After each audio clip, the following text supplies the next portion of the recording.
Dans cet épisode de Mes aventures, Guillaume Lambert, scénariste, réalisateur et comédien qu'on a pu voir notamment dans Like moi, Les mecs et aussi Les beaux malaises, nous raconte justement une histoire assez malaisante, une séance de blanchiment de dents qui fait rire jaune.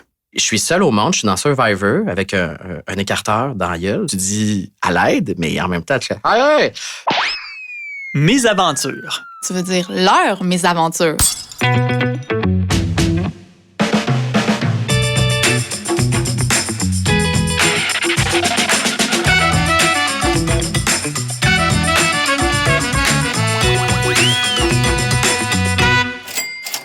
Salut Guillaume. Hey, salut! Je te présente Mathilde Roy, Allô, journaliste Mathilde. à Protégez-vous. Allô, Guillaume? Hey, je suis énervé. On a tous vécu des situations cocasses, frustrantes ou carrément fâchantes comme consommatrices et consommateurs, des situations qui nous laissent bien souvent au dépourvu et c'est dans ces temps-là qu'on a besoin, soit d'un ami ou d'un parent ou peut-être encore mieux des conseils d'experts comme on en trouve à Protégez-vous qui ne fait que ça, aider des consommateurs. C'est-tu assez le fun?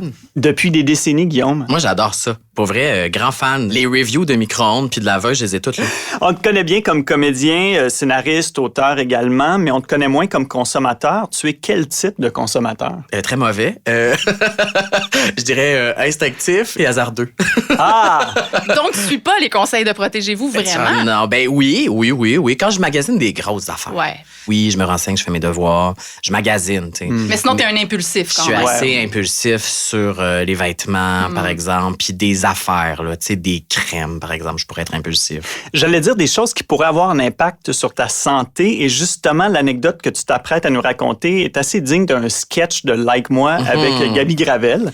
Oui. Parce que ça commence par ton intérêt marqué pour un soin cosmétique. Lequel? Le blanchiment dentaire.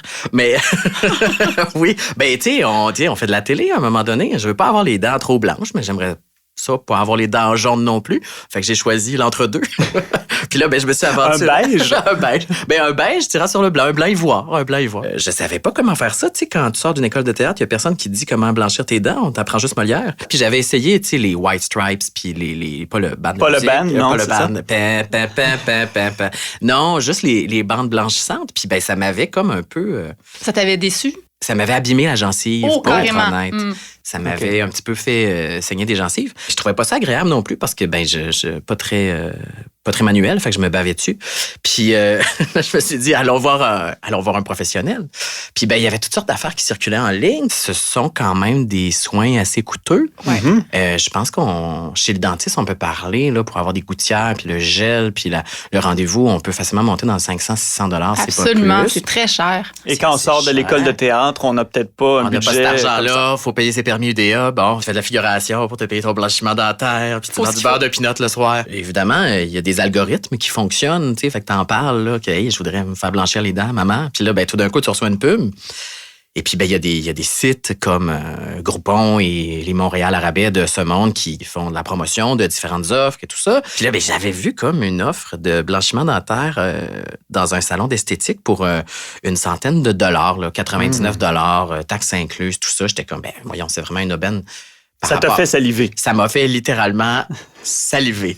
Je me voyais déjà en haut de l'affiche, les dents plus blanches que n'importe qui.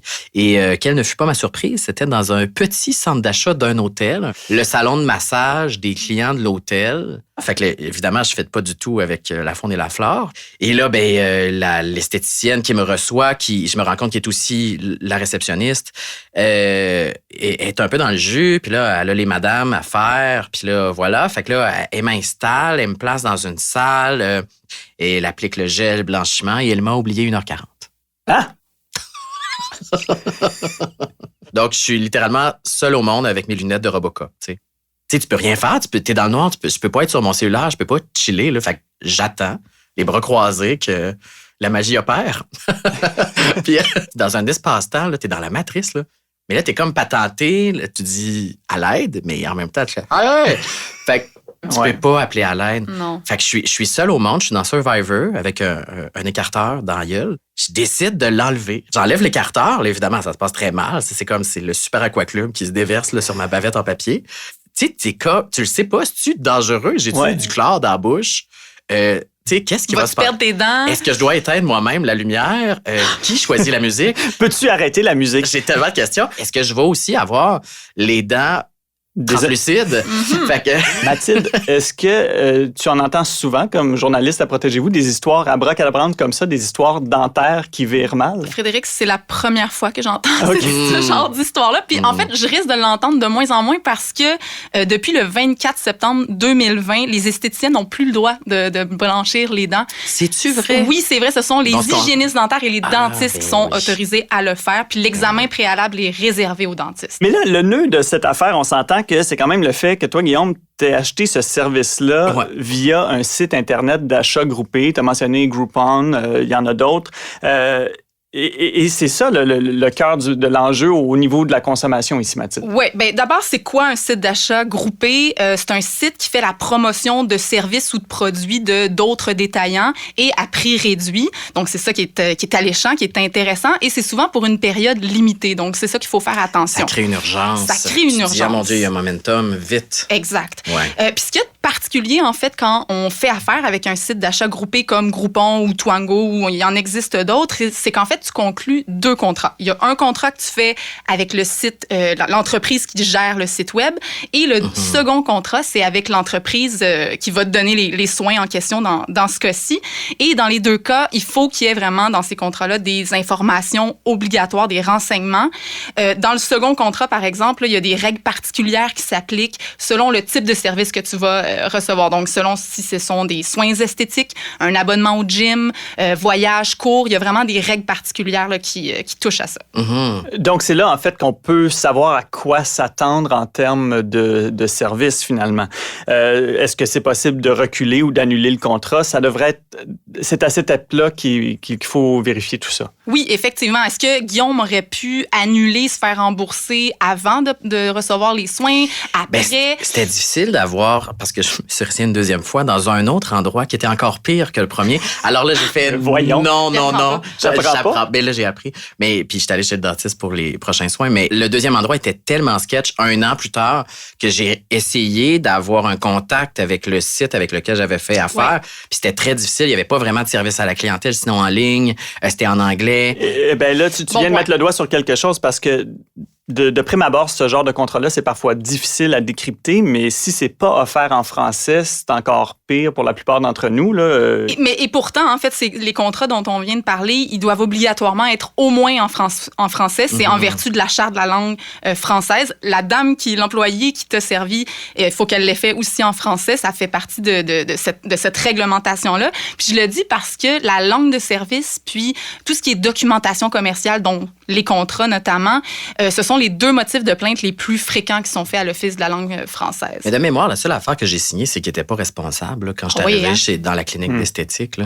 Je me rappelle aussi qu'en sortant de mon traitement, après 1h30 d'attente, la dame est revenue me voir pendant que je me changeais. Puis là, tu sais, mes vêtements étaient quand même salis par le gel blanchissant. Fait que là, j'essayais de ramasser le peu d'égo qui me restait. Puis elle m'a dit, monsieur, il faudrait payer les taxes qui n'étaient pas incluses dans le coupon. Okay. Puis là, j'ai dit, ben, je pense pas que ça va être possible. Tu sais, genre...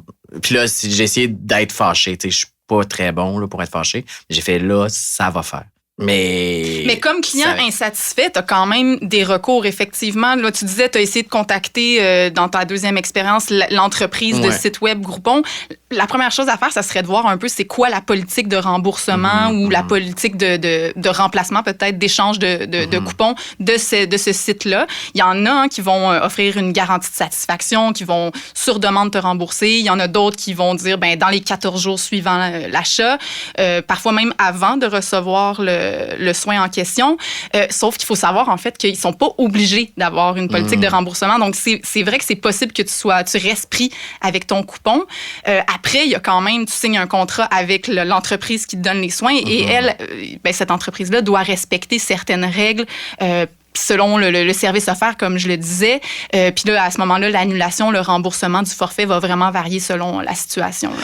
Donc, si on revient au contrat, en fait, aux 2 contrats qu'on signe, je le dis entre guillemets, en contractant ce genre de service-là, qu'est-ce que Guillaume aurait pu vérifier avant d'acheter sur un site d'achat groupé? Sa santé mentale. Entre autres, mais il y a quand même d'autres précautions que tu peux prendre. La première, je dirais, c'est de se renseigner sur la réputation, la fiabilité là, de l'entreprise en question. Ici, clairement, ça n'a pas été fait. Comment on fait ça? Oui, c'est pas facile, mais effectivement, peut-être une petite recherche sur Internet. Des fois, on peut quand même voir des avis d'internautes, en parler dans son entourage. Peut-être qu'il y a d'autres gens qui auraient pu recevoir le même type de soins. Ensuite, c'est de vérifier la date précise d'expiration du rabais.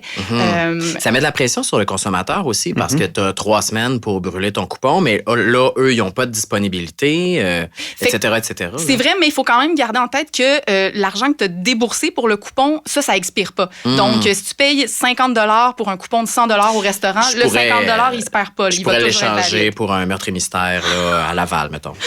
Il faudrait voir avec le restaurant. Dans le lobby d'un hôtel. Un cours de magicien. Peut-être qu'ils font tout à la même place. Peut-être qu'ils font tout ça. Ben oui, une chambre, 2 heures pour une sieste. Parfait.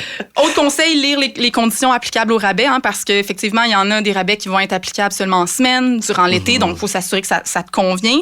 Et finalement, de consulter la politique de remboursement du site qui propose le coupon. C'est particulièrement pertinent si, par exemple, tu payes pour 12 séances de soins laser, d'épilation laser, puis coudonc, l'entreprise fait faillite avant que tu aies pu profiter de ton offre. Mais là, tu as juste une aisselle d'épilée. Exact, ça va. C'est bien maudit.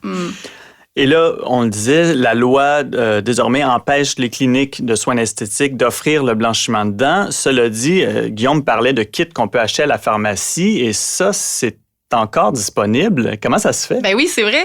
En fait, la loi a modifié le code des professions, mais ça n'encadre pas tous les produits en vente libre. Donc, ces produits-là que tu retrouves à la pharmacie, se sont considérés comme des cosmétiques. C'est pourquoi n'importe qui peut se les procurer. Mais tu sais, j'ai lu plusieurs reviews de ce genre d'affaires-là, puis finalement, j'ai décidé d'aller chez le dentiste, de me faire des gouttières, puis de m'acheter ma petite seringue et mon gel, puis de faire ça une fois avant Noël pour avoir les dents blanches pendant le temps des fêtes. Là où tu prends beaucoup de photos avec la famille et tout ça. Tout le monde dents sont blanches sur mes photos de famille.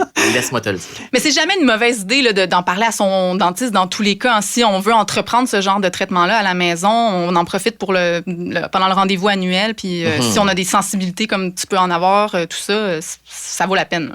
Et sinon, dans les ensembles prêts à usage qu'on retrouve en pharmacie, il y a les fameuses bandelettes. On parlait de segments de gencives plus tôt. Est-ce que ce type de traitement-là fonctionne selon peut-être des tests que vous avez fait à Protégez-vous? Bien, les experts qu'on a consultés, ce qu'ils disent en fait, c'est que ce sont les traitements à base de peroxyde qui fonctionnent. Et les facteurs qui vont faire en sorte que l'efficacité va dépendre, c'est vraiment la concentration en peroxyde puis la durée d'exposition. Donc, l'avantage d'aller chez le dentiste, c'est que la concentration est assez forte pour compenser pour la courte période d'exposition. Alors que, mais c'est ça, si tu achètes en pharmacie, par exemple, les bandes blanchissantes, bien là, c'est plus rapide. C'est l'efficacité qu'on veut, c'est la rapidité. C'est ça, la concentration va être plus faible, mais souvent, ces traitements-là sont sur plusieurs semaines, etc. Mais après, c'est sûr que c'est super intéressant ce qu'on vend en pharmacie parce que c'est vraiment plus abordable. L'efficacité, elle peut être plus variable, cela dit, parce que, ça dépend évidemment de comment tu l'appliques. De notre morphologie dentaire aussi. La forme de tes dents, ça peut Puis aussi peut parce jouer. que c'est toi-même qui le fais. Donc, il y a quand même un risque que tu oublies ta petite canine sur le côté puis qu'elle soit plus jaune que les autres. Mais c'est possible que ça soit très efficace. Si on revient à cette fameuse mésaventure, après 1h30 de ce traitement qui finalement était une vraie mésaventure, est-ce que tu as eu les dents super blanches? À quel point tu étais satisfait du résultat? Pas vrai, j'étais quand même satisfait. J'ai chialé, là, j'ai pas payé les taxes, mais j'étais quand même satisfait. Il en fait une émission de balado, mais... Ouais, mais c'était mon premier blanchiment dentaire ever, fait que c'était mieux que rien. Puis, tu sais. En termes de durée, c'est un peu un 2 pour 1 que tu as eu, finalement. J'ai eu un double, oui, c'est ça, c'est comme un espresso double. J'ai eu un double blanchiment dentaire. Puis là, j'imagine que, quand tu sors dans un bar avec des black lights, tu dois être assez facile à repérer dès que tu souris. C'est qui le petit blanc avec les dents fluorescentes? Ah, mais c'est Guillaume Lambert, je le reconnais. Donc, tu as refait d'autres traitements quand même depuis cette mésaventure. Qu'est-ce que tu as appris de tout ça? D'aller chez le dentiste puis de le faire par un professionnel. J'ai fait faire mes gouttières, puis maintenant, voilà. C'était les mésaventures bucco-dentaires et d'achat groupés de Guillaume Lambert, dont vous pouvez admirer le sourire étincelant dans plusieurs séries télévisées. Merci beaucoup, Guillaume. Merci à vous pour l'invitation. Je m'appelle Frédéric Chouanière, je suis en compagnie de Mathilde Roy, journaliste à Protégez-vous. On vous invite à découvrir les mésaventures de consommation de nos autres invités sur le site de Protégez-vous à pv.ca/balado ou sur votre plateforme de balado préférée. Ont contribué à cet épisode André Giraldo à la recherche d'invités, Nathalie Pelletier à la réalisation et Underground à la prise de son. Ce balado, créé par Coyote Audio, est une production de Protégez-vous. Mes aventures a été produit grâce au soutien du gouvernement du Québec.